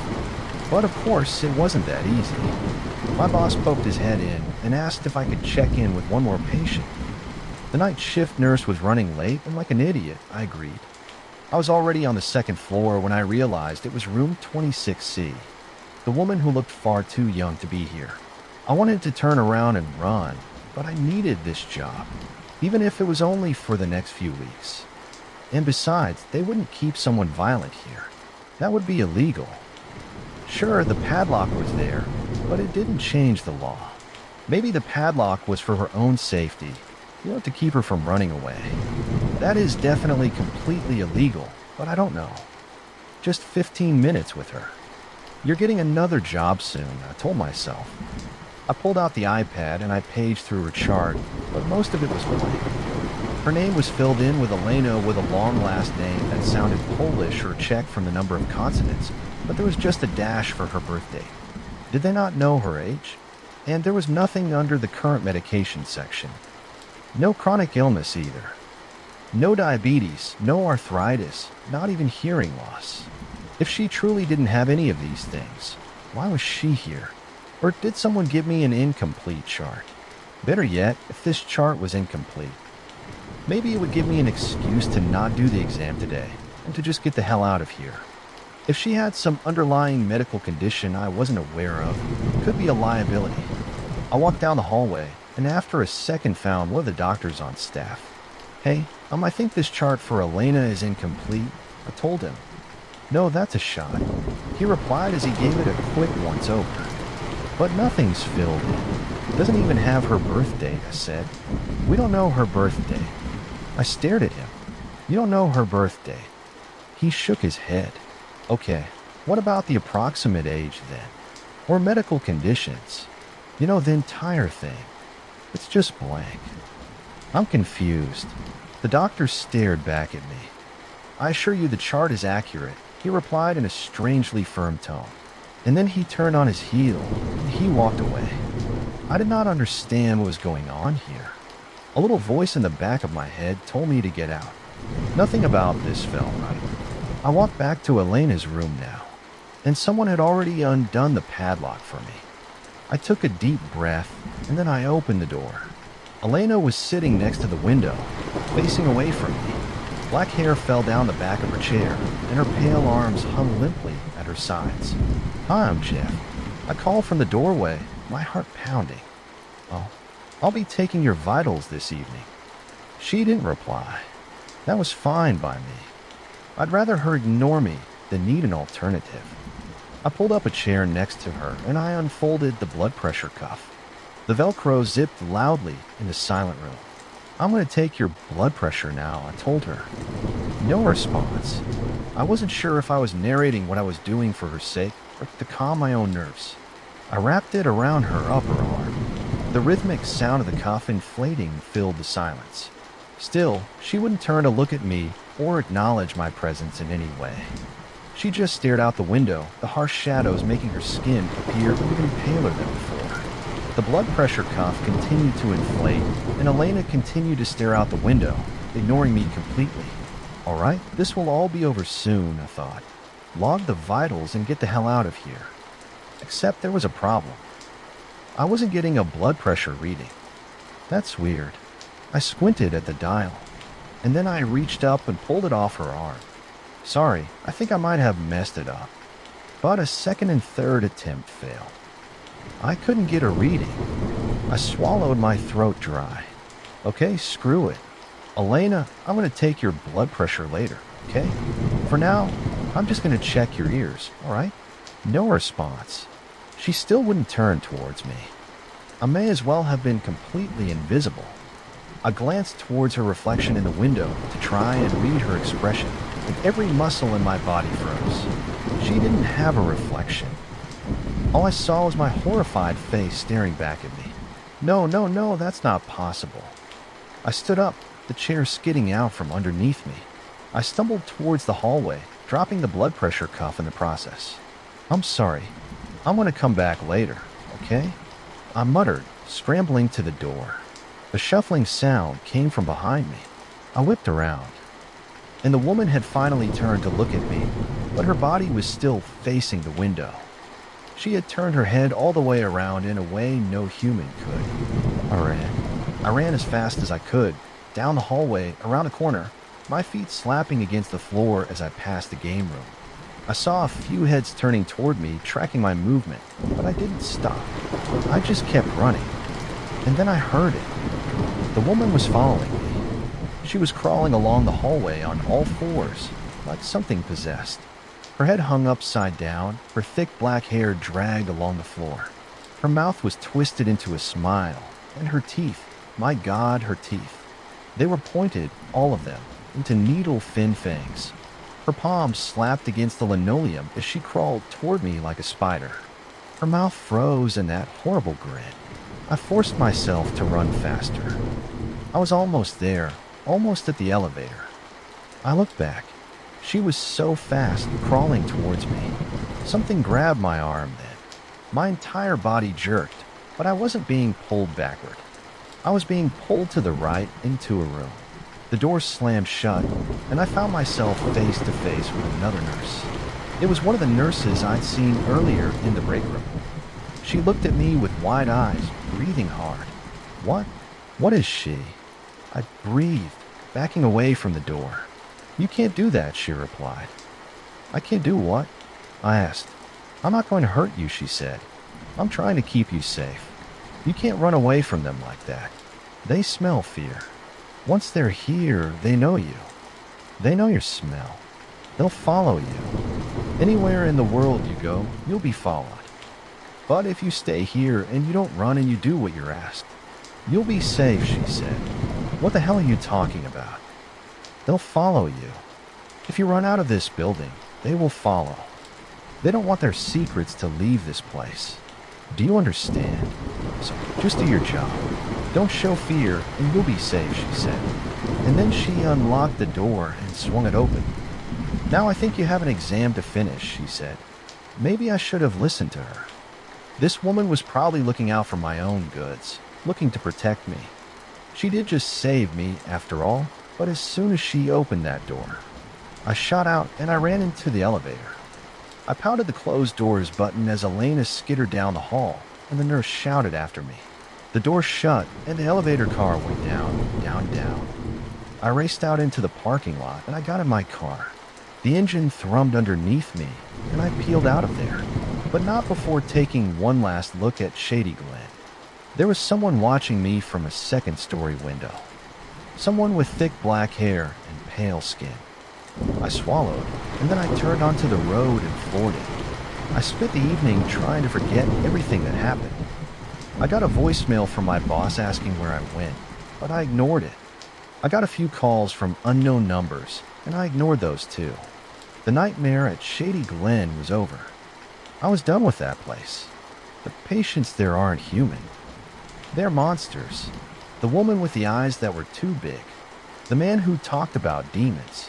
The woman with that thing in her ear. And of course, Elena. That entire building, from the patients to the endless halls. The nightmare was over. Or so I thought. Unfortunately, I woke up with a start at 3:06 a.m. As I stirred into consciousness, I realized what woke me up was a noise, a soft tap, tap, tap coming from somewhere. I grabbed my phone off the nightstand and I stood up, trying to find the source of the noise. It sounded like it was coming from downstairs. I made my way to the stairs, my heart pounding. I typed in 911 on my phone, ready to press the call. The tapping continued as I made my way down the stairs. When I got to the bottom, I turned towards the kitchen, and that's when I saw it. Someone was tapping at the sliding glass door. Someone with long black hair, pale skin, and needle-like teeth. Elena. I ducked out of sight, but as soon as I did, the tapping got faster. She'd seen me. I ran back up the stairs, my heart pounding. The nurse's warning echoed in my head. They'll follow you. Anywhere in the world you go, you'll be followed. But if you stay here and you don't run and you do what you're asked, you'll be safe. I got back to my bedroom and I slammed the door shut, locked it, pulled the dresser across it. I called 911 and they said they'd be here soon. Then I got in the closet, closed the door, and waited for a few minutes. I didn't hear anything, just pure silence. Maybe she left, I told myself. The police will be here any minute. I took deep breaths, trying to slow my heart, trying to relax. But then the tapping. It was coming from my bedroom window. My second-story bedroom window. I didn't look, but I could imagine her spider-like body clinging to the side of my house, her long fingers tapping against the glass, thick black hair falling over her face. A minute later, I heard sirens, and the tapping stopped. I heard a scuttling sound as she made her way down my house. And then there was nothing. The sirens grew louder, and I knew I was safe. Except I wasn't safe, was I? I never would be, according to that nurse. Unless I came back. So that morning, after 0 hours of sleep and 3 cups of coffee, I drove to Shady Glen. I passed the manicured lawns and the old people sitting on the benches. I walked through the front doors, down the endless beige hallways, and I listened to the music through the speakers. I picked up the iPad, and I checked my first assignment. As I went to the 4th floor, I said one thing over and over to myself. Don't show fear. My name is Rick, and for 3 years I've run this little diner off the highway. It's called Blue Ridge Diner, named after the mountains that aren't too far from here. The place isn't much, just a squat retro building with a flickering neon sign that I've been meaning to fix but never quite get around to it. Inside, it's all chrome and red leather boots, the kind of place my dad used to say had character. It was his diner before it was mine, but he passed away during my last year of college. Heart attack. One moment he was fine, and the next he was gone. That's life, I guess. I didn't plan on running the diner. I had dreams. Nothing too big. Just moving to the city, getting a steady job. Maybe traveling a little. But when Dad died, I came back to take care of things. And one thing led to another. Before I knew it, I was wiping down the counter, flipping the open sign at 6 o'clock every morning and closing up at 10 every night. The diner was all he left me, and letting it go felt wrong, like losing him all over again. So here I am. It's not a busy place. Most of the time it's just me, the hum of the old jukebox in the corner, and the occasional trucker or lost traveler. Regulars are rare, but there's a steady enough trickle of customers to keep the lights on. The coffee's decent. The food's better than you'd expect. And the pie, my dad's recipe. It's damn near perfect. People say it's worth the drive, but they never come back a second time. And, that's fine by me. I live in the apartment upstairs. It's small but cozy. A single room with a kitchenette and a bed that sags in the middle most nights after I lock up. I go upstairs, make myself a sandwich, and fall asleep watching old movies. It's a quiet life, predictable, and yet maybe a little lonely, but it suits me. I like the quiet. Give me time to think. The diner has a secret, though, and it's the kind of secret that could ruin everything if it got out. I don't know how it started or who first discovered it, but it's real. I've seen it happen too many times to doubt it. If you order a coffee, just a plain black coffee, no sugar, no cream, and you follow the rules, you can talk to someone who's gone, someone you've lost. They'll sit across from you in the booth looking just like you remember, and you can talk to them until the coffee goes cold. The rules are simple but strict. First, you have to drink the coffee before it gets cold. No exceptions. If you don't, they leave and you can't get them back. Second, you can't touch them. I don't know why, but it's part of the deal. And third, you can only do it once. No repeats, one coffee, one conversation. I didn't make the rules. I don't even know how they work. All I know is that they do. My dad told me about it before he died. Said it had been part of the diner for as long as he could remember. He never used it, though, and neither have I. It was a quiet Tuesday afternoon when the new guy walked in. I was behind the counter, wiping down the same spot I'd already wiped down 3 times when the door jingled and he stepped inside. He was tall and thin, with dark circles under his eyes and a nervous energy that made him look like he hadn't slept in days. He paused just outside the door, taking in the empty booths and the hum of the jukebox, then made his way to the counter. "Coffee," he said, sliding onto a stool. "Black." I nodded, grabbed a mug, and poured from the pot. As I set it in front of him, he looked up at me, his eyes sharp and searching. "This is the place, right?" I froze for a second, then forced myself to keep moving, wiping my hands on a towel. "What place are you talking about?" "You know," he said, "the place where you can talk to someone."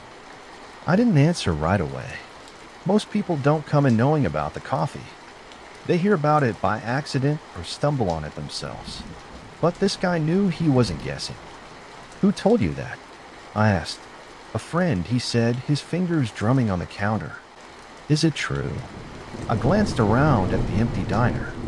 "If you're asking, you already know the answer." His shoulders sagged like he'd been holding his breath and finally let it out. "How does it work?" I leaned against the counter, crossing my arms. "You order a coffee. You drink it. They show 'em. Simple as that." He stared at the mug in front of him, his hands trembling slightly. "And they look real." "Yeah, real enough," I said. "And I can ask them anything, like talk about anything," he asked. "Until the coffee goes cold," I replied. I watched as he picked up the mug, his hands shaking so badly that some of the coffee sloshed over the rim.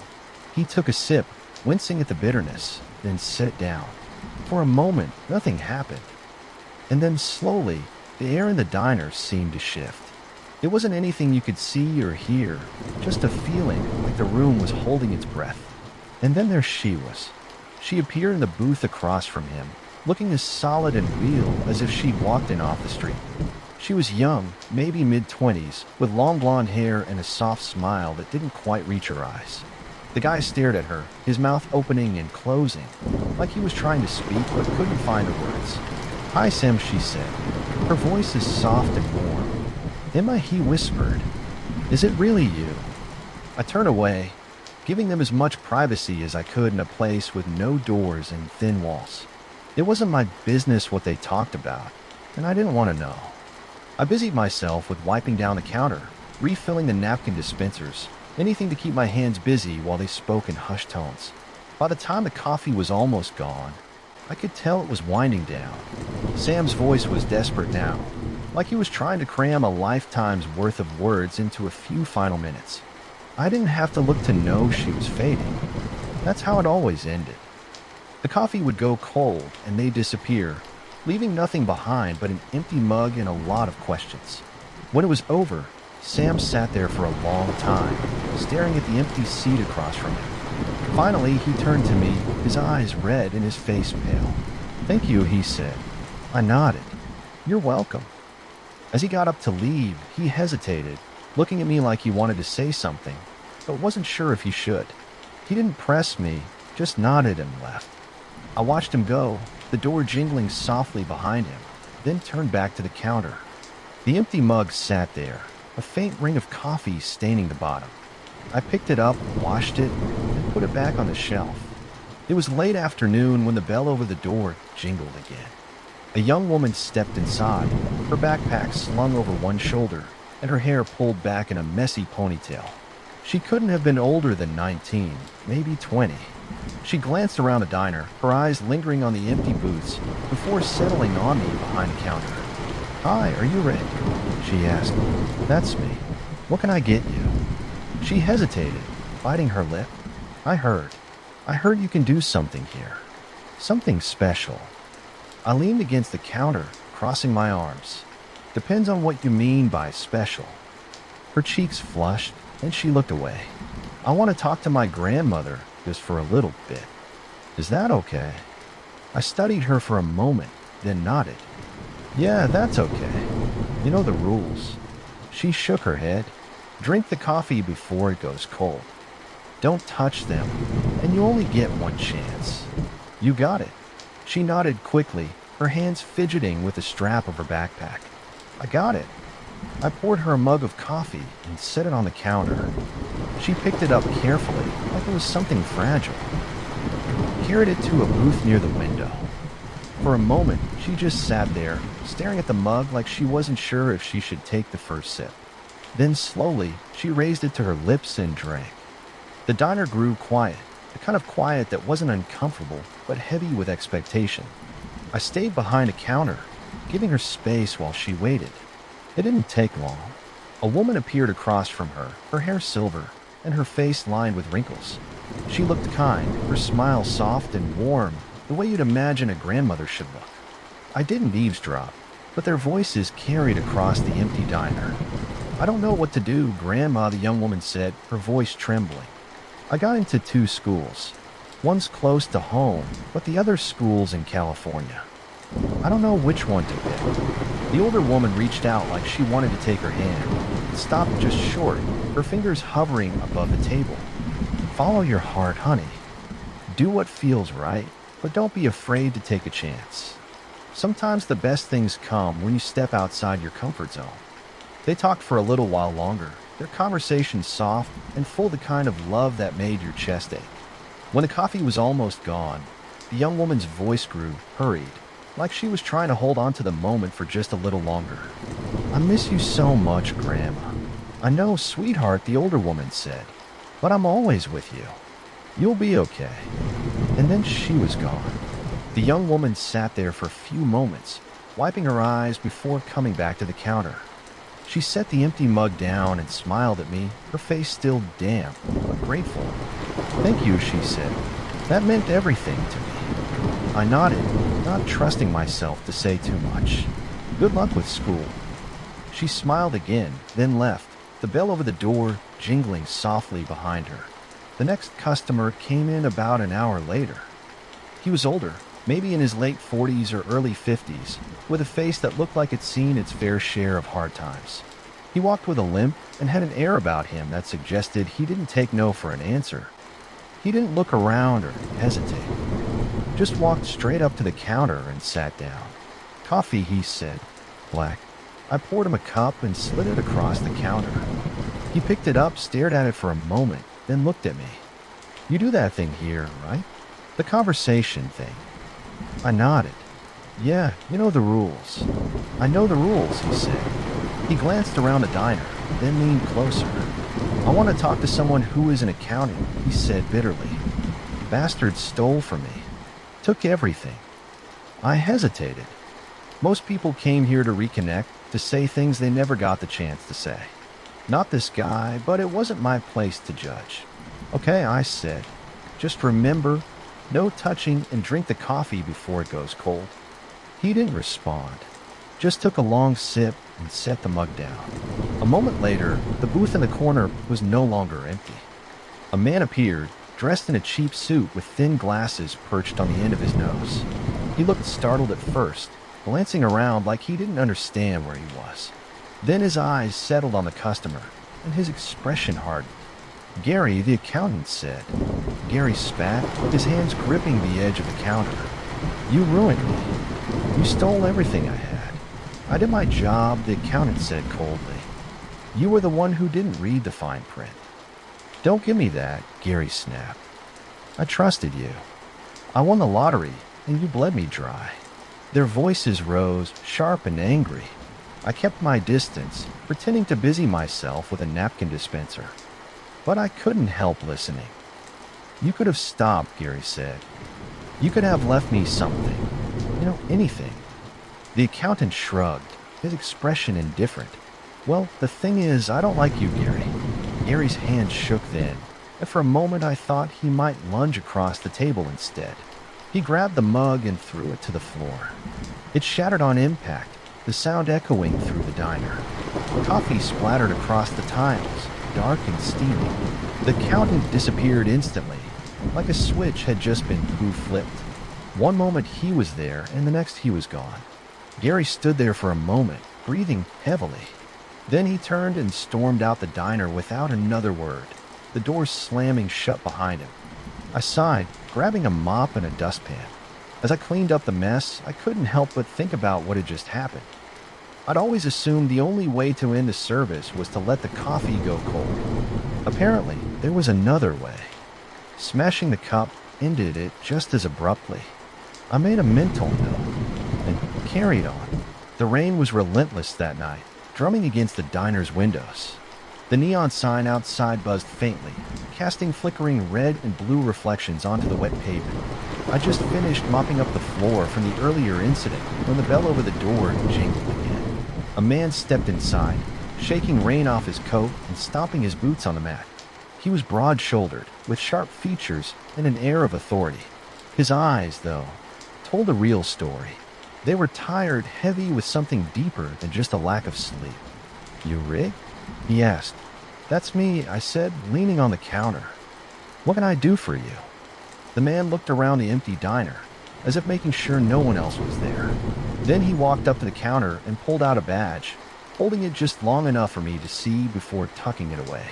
"Detective Andrews," he said. "I've heard some things about this place." I sighed, already knowing where this was going. "What kind of things?" He shifted uncomfortably, his jaw tightening. "That you have a service, something to do with coffee. In the dead." I studied him for a moment.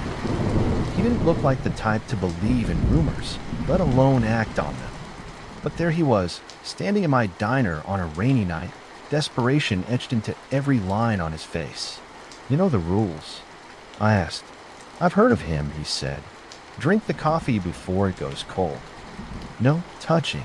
One chance only." "Then you know how it works," I said. "Who do you want to talk to?" He hesitated. "A man named Victor King." The name sent a chill down my spine. Even I'd heard of Victor. Kane, the infamous serial killer who terrorized the region years ago.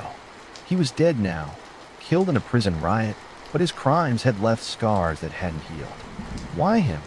I asked. Andrews run a hand through his reins so dare, his eyes darting to the window before locking onto mine. "There's another killer out there. We found a body yesterday, mutilated in ways I will not describe. But there were details. Details that matched Kane's work. Problem is, Kane's dead. If this is a copycat, they're taking it to a whole new level. I need answers, Rick. And if there's even a chance that bastard knows something, I'll take it." I hesitated. Everything about this felt wrong. But it wasn't my place to say no. "You're sure about this? Do I look like I have another option?" He said, sighing and then softening his tone. "I'm sorry, just please let me do this." I nodded reluctantly and poured him a cup of coffee. As I set it on the counter, I couldn't help but feel like I was lighting a fuse on a bomb. Andrews took the mug, his hand steady, despite the weight of what he was about to do. He carried it to a booth in the corner and sat down, staring at the coffee like it might bite him. And then, with a deep breath, he took a sip. The diner went still, that heavy, expectant silence settling over everything. I stayed behind a counter, watching as Andrews sat rigid in his seat. For a moment, nothing happened. Then the air in the diner seemed to grow colder, and a figure appeared across from him. Victor Kane was exactly as I'd imagined him from the old mugshots. Tall, gaunt, with sunken eyes that seemed to pierce right through you. But there was something off about him. He didn't just look real, he looked wrong. His presence filled the diner like a storm cloud. Andrews didn't flinch. "Victor Kane," he said, his voice steady. The ghost smiled, but it wasn't a pleasant smile. It was the kind of smile that made you want to run. "Detective Andrews," he said. "What an unexpected pleasure." "I need information," Andrews said, cutting straight to the point. "There's a killer out there mimicking your work." I need to know who it could be. Kane leaned back, crossing his arms. Oh, I'm flattered. Really I am. But why would I help you? Because if you don't, more people will die, Andrew said. And I don't even think you want someone stealing your spotlight. Kane's smile widened. You're wrong about that. I don't mind a little competition. It keeps things interesting. This isn't a game, Kane. Just tell me what you know. The ghost expression darkened, his smile fading. You don't get it, do you? You think I have answers.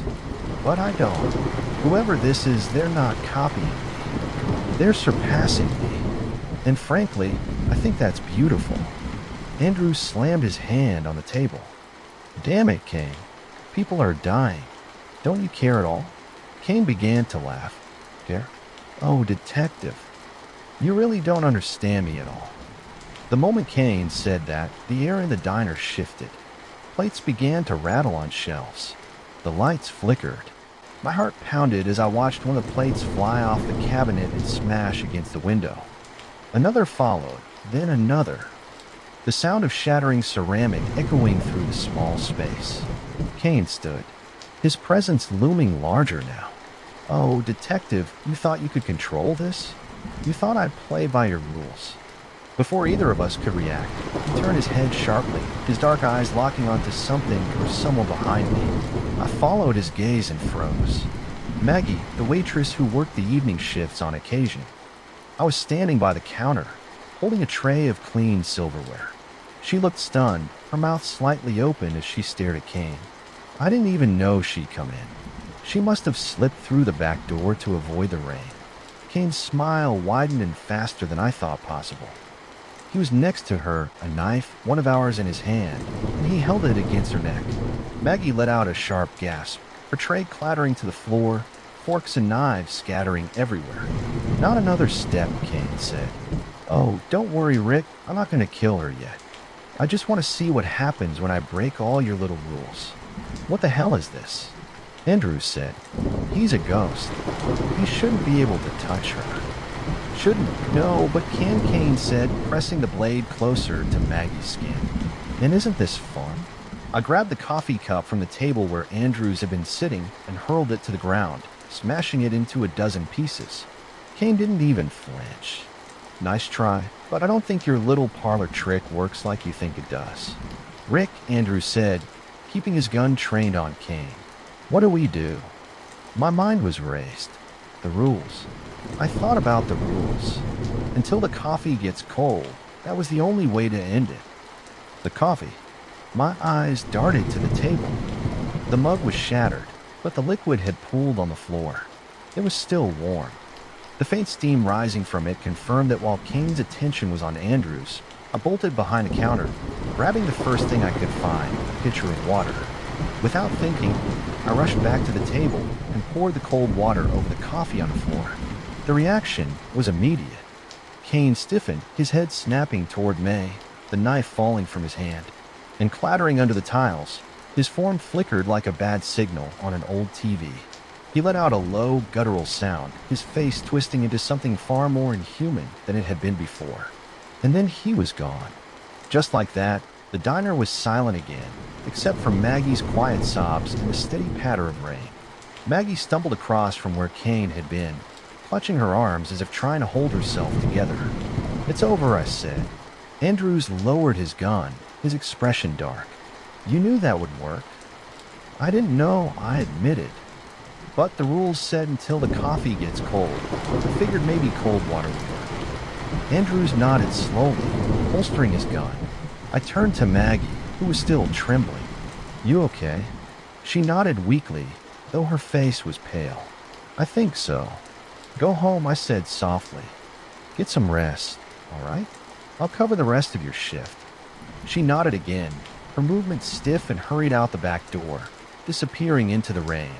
Andrew stayed for a moment longer, his jaw tight and his eyes burning with frustration. I'm sorry, he said. Finally. I didn't know it would get out of control like that. It's all right. It's not your fault, I said. He nodded. I thought I could handle it. But hell, I don't know what I thought. I didn't say anything. There wasn't much to say. He turned toward the door.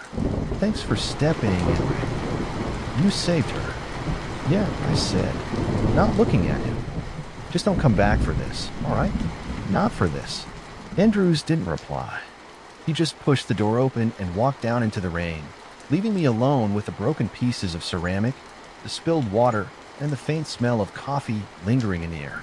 I grabbed the mop again and got to work. The days after the incident with Detective Andrews passed in a blur. The diner was back to its usual rhythm. Quiet, with just enough business to keep the lights on. Regulars didn't mention anything unusual, and new customers were none the wiser. But for me, things weren't the same. The memory of Victor Kane's ghost still lingered in the back of my mind. Every time I brewed a pot of coffee, I found myself glancing over my shoulder, half expecting something or someone to appear. I told myself it was over, that I'd followed the rules and put it behind me. But late at night, when the diner was empty and the only sounds were the hum of the refrigerator and the occasional creak of the floorboards, the weight of it pressed down on me. I'd gotten forgetful, leaving salt shakers unfilled and neglecting to flip the sign to open a couple mornings. Maggie had been patient, gently reminding me of the small things. But she didn't blame me. Nobody did. The weight of running the diner was starting to feel heavier than ever. It was late one night, early morning really, when it happened. The clock on the wall read 3:18 a.m. and the diner was empty. Rain pattered softly against the windows, a gentle rhythm that made the night feel even quieter. I was trying to keep busy, scrubbing the already clean counter for the third time when I decided to make myself a cup of coffee. I didn't think much about it, just grabbed a mug, poured it black, and set it on the counter. I didn't drink it right away. Just let it sit there as I turned to organize the napkins and condiments.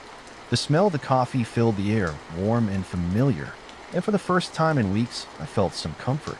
And then I heard it. Ricky. I froze. The voice was low and soft, coming from just behind me. My heart skipped a beat. There was only one man who ever called me Ricky. My dad. I turned slowly, my eyes landing on the coffee mug sitting on the counter. And then I saw him. He was sitting on one of the stools, just like he used to when we worked together. He looked exactly as I remember, broad shoulders, slightly graying hair, and that easy smile that could light up a room. His favorite flannel shirt was neatly tucked into his jeans, and his hands rested casually on the counter, like he'd been there all along. Hey kiddo, he said, his voice warm and familiar. I stared at him, my throat tightening. Dad? Yeah, he said. It's me. I didn't know what to say. 100 thoughts raced through my mind, but none of them made it past my lips. Finally, I managed. I didn't mean to call you. I know, he said, nodding toward the coffee. I guess it just worked out that way. I sank under the stool across from him, my hand shaking slightly. How are you here? He chuckled. Same way all those other folks show up, I suppose. You made the coffee, and well, I figured it was about time we had to talk about what? I asked. About you in this place, he said. We sat there in silence for a moment. Finally, he spoke again, his voice gentle but firm. You've been doing a good job, Ricky. Better than I ever could hope for. Keeping the place running, looking after it like it mattered. I'm proud of you. I felt a lump in my throat and looked down at my hands. I didn't want to let you down. You haven't, he said. Not once, but Ricky. It's time to let go. I looked up at him, startled. What do you mean? This diner? He began. It's a part of me. Sure, a part of us. But it's not all there is. Not for you. I shook my head, the words catching in my throat. I don't know how to let it go, Dad. It's all I've had since you left. He reached out like he wanted to touch my hand, but stopped just short, his fingers hovering above the counter. I know, son, but this isn't your dream. Never was. You stayed because you thought you had to. Because you're a good son. But you've been holding on to this place and to me for too long now. Tears pricked at the corners of my eyes, and I blinked them away. I don't even know what I want anymore. I haven't thought about it in so long. Yes, you do, he said. You've always wanted something different than this. You wanted to move to the city, chase your dreams. You wanted to live your life. You still can. You're still young. This place doesn't have to hold you back. But what about? I started, but he cut me off gently. I'll always be with you, Ricky, no matter where you go or what you do. You don't need this diner to remember me. You've already got me here. He tapped his chest right over his heart. I looked away. I don't know how to say goodbye. You don't have to, he said. You're not saying goodbye to me, just to this place. It's okay to move on, Ricky. You've done your part. We talked for a while after that about little things and big things, about memories of him teaching me to cook. And the time we stayed up late, fixing the leaky roof. His voice was steady, calm, and for the first time in years, I felt like I could breathe again. The coffee was growing cold, and I knew our time was running out. He seemed to know it too, his smile turning bittersweet. Ricky, he said, promise me you'll think about what I said. Promise me you'll take that step. I nodded, my voice cracking. I promise. Good, he said. That's my boy. And then he was gone. The stool he'd been sitting on was empty, and the only thing left was the faint smell of coffee and the sound of the rain. I sat there for a long time, staring at the mug in front of me. The coffee was cold now, untouched, but the warmth in my chest remained. My dad was right. It was time to let go, time to move on. I didn't know what the future held, but for the first time in years, I felt ready to find out.